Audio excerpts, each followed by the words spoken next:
Hey, hello, and welcome back to this channel. Today it will be another session of Guild War.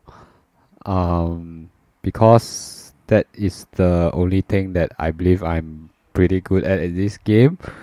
So without further ado, let's go into the review.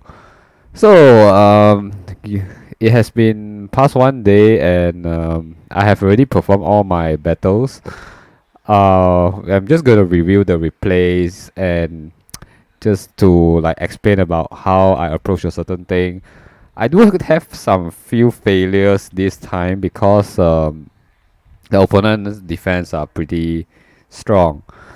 So I rarely actually fail in my attack attempts. Usually it's about 8-0 and at most 7 wins and 1 loss. In this time I got like 6 wins and 2 loss. That is like my absolute maximum uh L in this in this guild war.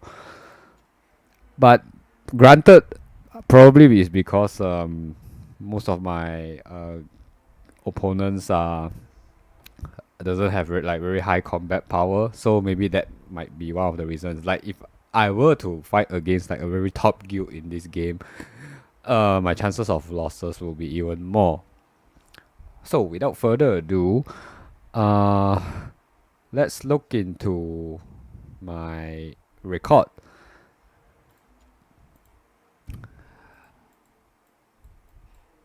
Personal records. Yeah, this is the 2 battles that I lost. So after the attack, I'm going to also review the defense because I rarely get a chance to review the defenses. The reason is because like maybe people are quite intimidated by my battle points. So like the smart move is actually attack someone that is weaker and get the what is that called? The best result out of it. But usually in my case I will always attack the strongest player. Like usually it starts with the guild leader because usually they are like the top in the hierarchy and someone which is sort of like a wise leader or even a member depending on their PowerPoint. Like I will actually like look into the enemy, look into their battle points and all those stuff. Although battle points might not be the best indicator, but that's like the best shot that I could get. Um, Additionally, you can also like wait until you see how your team perform and those with like the best defenses uh you might want to give it your shot if you are confident enough in your guild war strategies and knowledge and experience. Why do I actually attack the stronger player instead of like attacking someone weaker to achieve a better result? Well, because in my guild, if there's a wide range of people with different power levels, so like I would consider myself as like one of the strongest in terms of guild wars experience and better power. But if I were to attack someone that is weaker, then my weaker guildmates will not have the opportunity to attack those they could have stood the chance. So because of that reason, I choose to attack, someone at the very least on my level. And additionally, when you do that, you get to experience more and learn more from your mistakes. If you are just going to keep attacking someone that is weaker or at least that is way below your battle power, then you end up might not learn what are the tricks, what are the little details that you might miss out in this guild war. So that is my reasoning. So okay, enough explanation. Let's just go in and review. So first review will be this guy. That's my first attempt. So Based on this formation, I would say it's rather easy because the only thing that is really worrying is Zili2.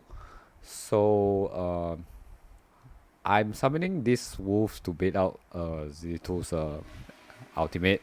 Then I will use my whatever defender to block the defenders. Oh, sorry, I will use my knight to block defenders. Then I'll use my uh, attacking units to attack the abomination and ZD2 behind. So why do I use wolves to bait out the ultimate instead of commonly people use skeletons or something that is has a lower cost. Well, because ZD2 has a very early ultimate uptime. At the moment the start of the game, she is already ready to use the ultimate. So Wolf travels a lot faster here. So I wanted to activate her ultimate a lot faster so that I can have more time to plan out my attacks later on. So yeah, now the Zili2 ultimate is already wear off, and see now my tanks are like taking very minimal damage. And next is of course um Regulus only have 3 blocks. I don't think he have 4 blocks because I don't see the artifact icon, the Bastion ring being shown. So I assume it doesn't show, means that it doesn't equip the artifact. I could be wrong, but either way. So this works for me, and sure enough, my ex guy just chop it off, and he just chop off everything. It's quite relatively simple offense for me.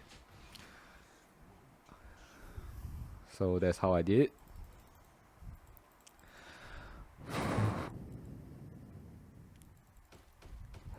So okay, next.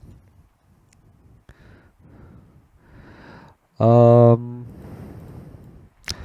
so I'll be reviewing my 2 failures over here because the purpose is to get everyone know what are the mistakes that I did, and the purpose of this video is also to let you guys know more information on how to deal with certain kind of lineups.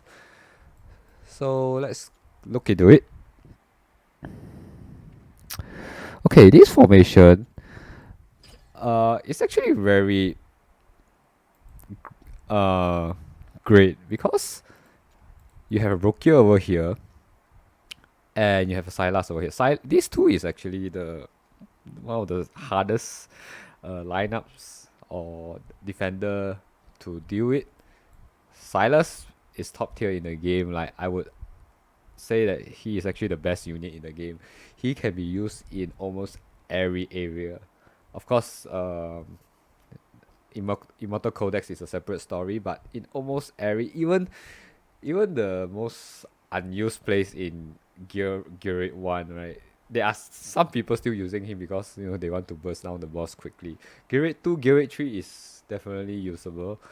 Everything else. So I digress a bit, but Brokia, you can't actually kill this guy because he's immortal in Guild War, and you have a Sylas and you have a Kamet.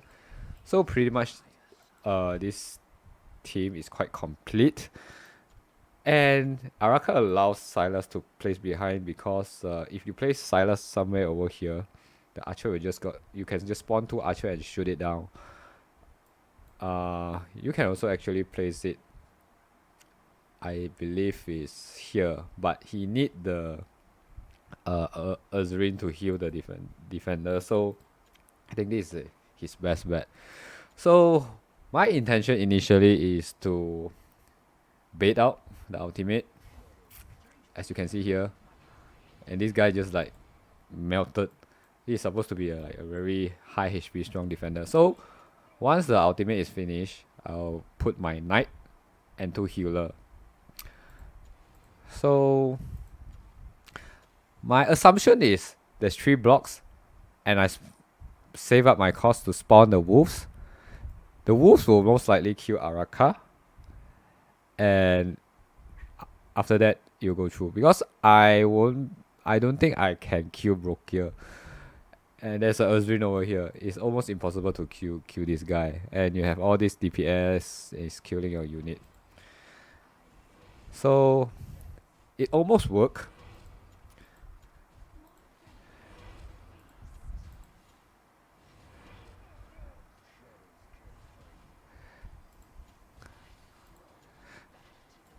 So yeah, I got to cheese 2 units over here.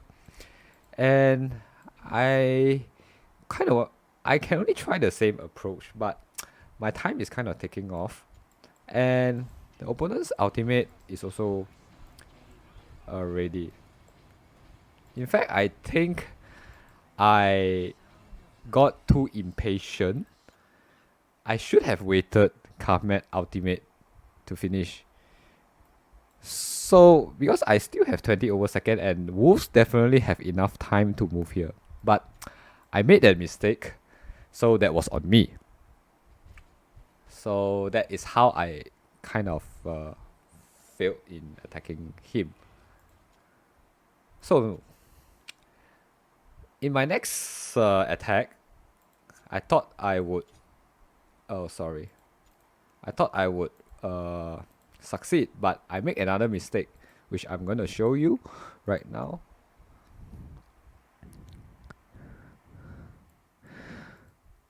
So in this lineup, it's almost the same.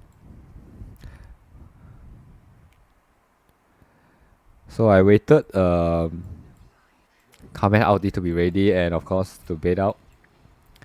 Wait for the Kamet timer and summon my knights.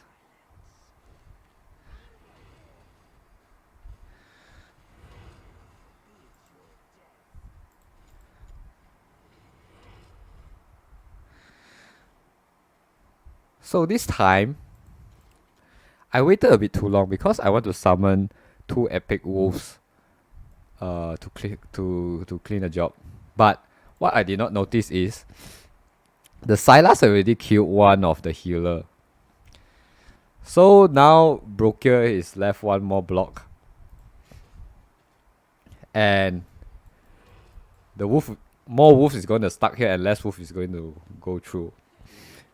The Broker has a Bastion Ring because it's blocking 4. So right here, Sylas managed to snipe down one, and I only managed to get one out of it. So I make another mistakes, and this one is even more severe mistakes than the previous one. I should stick to the plan previously, but that's how we learn actually in Guild War. We make all these mistakes so that we remember it and we improve it and we don't make the same kind of mistakes. Yeah, when Sylas ultimate is on, it just like one shot every all my thing of my wolves. So when after reflecting on my attacks, I was thinking I could have just used more to deal with this actually. Just bait the ultimate out. When Sylas ultimate is down, Kamet ultimate is down, just summon more, kill off Kamet, and the rest is just spawning all the single what is that called? Mass unit, the spiders, the tentacle monsters, all this in large quantity because Sylas can only like hit one target. And Araka is not going to help much at that point. So long as you kill Kamet, I think mass spawning is the best solution right there. But maybe I was too nervous or I was too salty when I lose my first match. I did not think of that. And you only got 2 tries, so I wish like Moonton can give like at least 3 tries maybe. Alright, so let's go to the next one. Alright, this team over here give me a PTSD recall. Why? Because this team is the whole esoteric team. And they have the best esoteric units over here. Esoteric team is by far the hardest to, most solid defense in Guild War, because it gives its esoteric members a very low cooldown. If you play Guild War long enough and you are serious about it, you'll know that dealing with units that has very low cooldown, it is a big problem. Kami and Boreas generally they have very high cooldown, but when you put an esoteric lord like Cyrus, it just reduces the cooldown like a whole lot. So in this, how do I deal with it? Because like these two esoteric units, they are mostly AoE.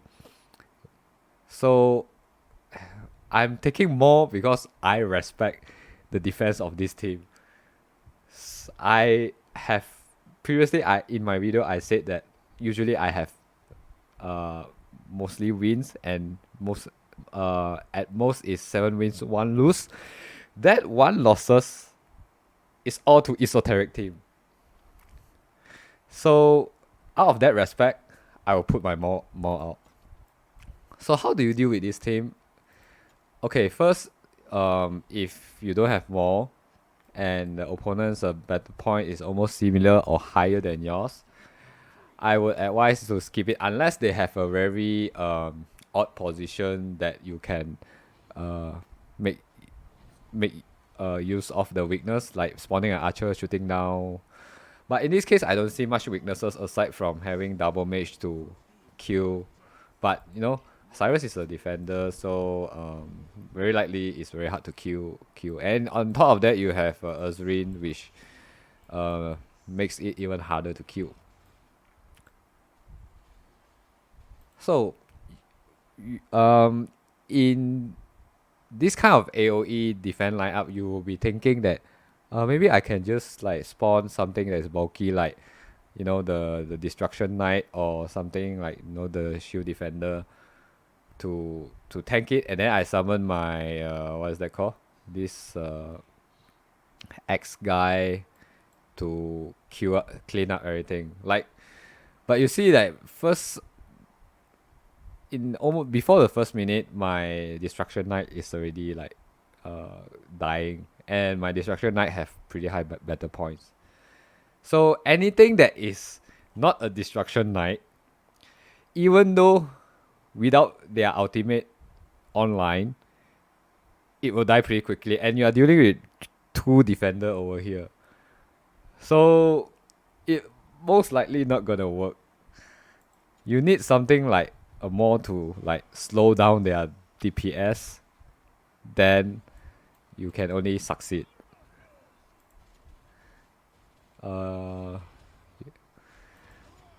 Yeah.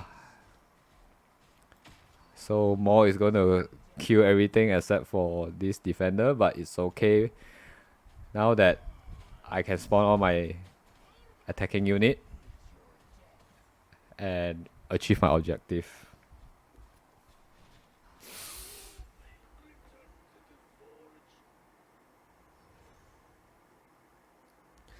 Okay. So that's how I deal with esoteric team. But it is a very hard team to deal with, frankly. So I am using the same strategy to attack. It's basically a replay, so there is no point seeing it. I think I attack this guy. I forgot what is his team. Oh, it's almost a full northern team with a Sylas. So because I felt that this team is also could be quite challenging to deal with, so I decided to perform that attack. I think the battle point is about 380. So a standard operating procedure is to bait out the ultimate using all these units.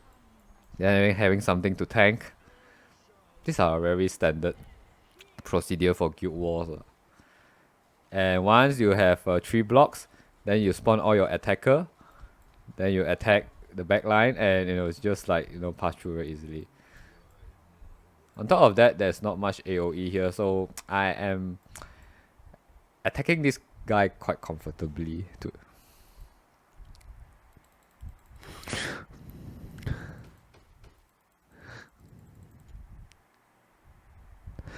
Oh yeah. So that was all the offenses that I would like to demonstrate. Now, let's watch the defenses. So I, to be frank, I am actually pretty good at my defenses because I watch a lot of Guild War videos and trying to simulate all kinds of defenses that in my brain and try and error. But perhaps because like I'm always matching with a guild that is not so strong, so there's not much strong players to test out my defenses. Maybe, I'm not sure. Uh, and I actually rarely lose. I believe so far, starting from I think about a month ago, I only have one defeat. I'm not trying to brag or anything, but uh, that's how it is. So maybe I could like showcase like how my defenses works over here, or perhaps maybe I just have a very high battle points and earn my wins. But you got to props to the attackers who have the guts to actually attack this lineup. Maybe they do have the same mindset that is um to attack the strongest opponent so that the weaker allies can have the chance to attack the weaker opponents. So I believe that's how it derived. So without delay, let's watch this one. I believe this will be my weaker team compared to the previous Inferno team. But even though it's slightly weaker, I do have Nightmare Lord and 2 Nightmare, and the Earthdrain, which is pretty good for Guild War, and a Shamil that I put it for testing because I think Shamil is one of the best magic attack single magic attack DPS because he has a very low um, ultimate cooldown time, and I let it equip the Soulbound Arcana so that he can uses his ultimate even more and ramp up his damage. But I believe the strongest single attack is still Hex. I don't have Hex. If I have Hex, I would have put it here. So yeah. In fact, I think Shamil has better attack than Nocturne. Because, okay, Nocturne during his ultimate time has the stronger DPS, but Shamil is more consistent. And of course, Shamil also have a little bit of AoE damage and a little bit of control. As you can see, the units are kind of like stopping and not moving. And this is because of the Shamil's crowd control effect. So this guy is spawning his Necromancer. But I don't think it's a good idea against Hatsuit because Hatsuit is just gonna obliterate anything that has crowd. You summon your skeleton, it's just gonna melt. Yeah. I believe this guy intention is to put up all his blocking units over here and put these 2 guy to go through so that it will damage the units behind. But it didn't work quite well for him because my Hatsuit DPS is quite high. So that's how I earn my first defenses. So next is to review. As I attack their guild leader is also attacking me.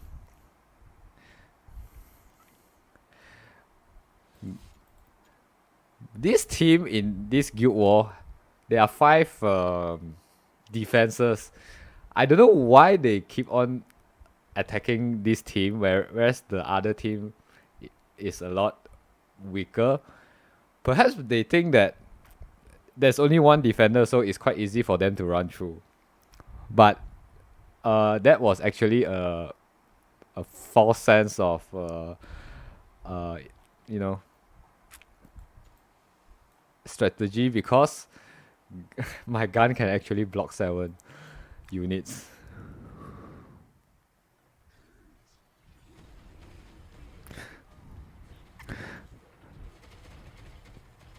And also from this guild war, I just realized that the Necromancer can actually attack unit that is very far away. Like if you notice, they can actually attack the unit over here, over here. Like I don't know how the mechanism works. Is it attacking at random, or each time when Zilitu attacks the Necromancer, it will uh, reflect and attack to her? Because of that, the opponent is managed to cheese 1 unit off from here.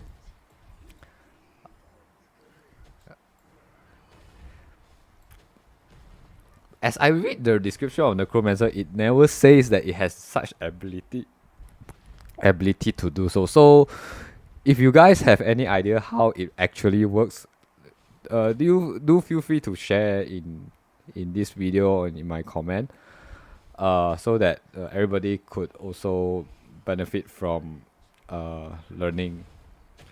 So as you can see over here, my gun is actually blocking quite a lot of unit because ultimate it was going on. So it's actually quite tough to attack this lineup. And you have a Twin Fin, you have a ZD2 previously. You're just gonna melt everything in a single unit. Of course, one of the weakness is like you wait for Twin Fin ultimate to be on cooldown, and then you spam mass unit so that it will all the single target units will not do much against a mass unit. However, I have a gun over there. My gun has AoE attack, so that pretty much even out things. So in his second attack, I think he pretty much did the same thing. I'm not sure what did he change. Maybe he tried to change a different way of the timing.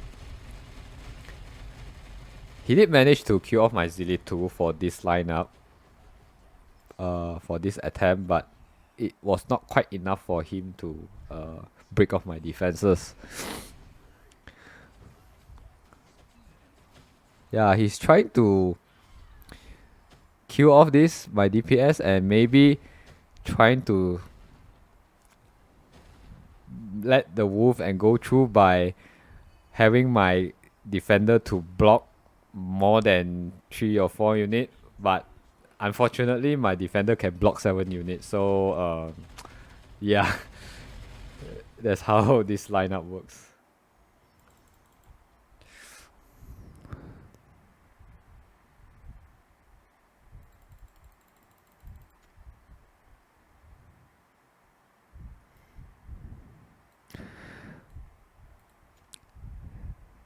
So this guy is trying the almost the same thing as his guild leader, but he's trying more flying units this time.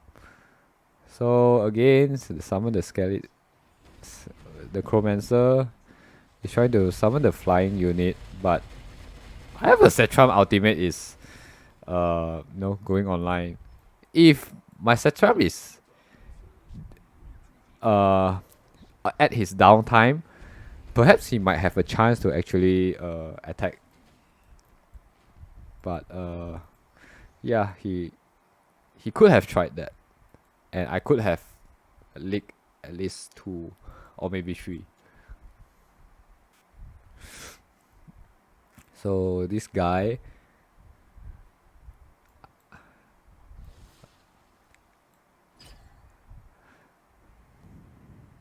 think it's quite a standard unit lineup. He's summoning two. He's summoning 2 shield to fight against a full Inferno team. Bad idea.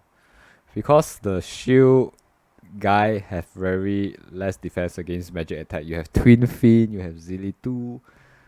Maybe you can block against Setram, but having Zilitu and Twin Fin, I would say he probably lasts 5 seconds. Like, let's see. Oh, I can't even slow down because it's an auto fight. Yeah, you can see that it almost melted. Two shield guy. So you summon the archer, but it can't actually reach here. And you can't actually reach here.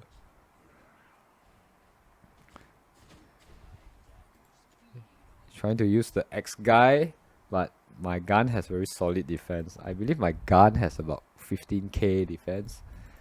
And even if you have a very high attack, like 30k attack, it's still going to be very difficult against Gun because Gun has a passive that can put in at a invulnerable state where he only receives 10 damage. So yeah, that will be my third Guild War review. I hope you have learned something, especially on the defense lineup because this is my first time reviewing defenses. In that case, I will end my video here, and we'll probably make another Guild War video if I'm less busy with life. So, thanks for watching, and see you guys next time. Bye bye.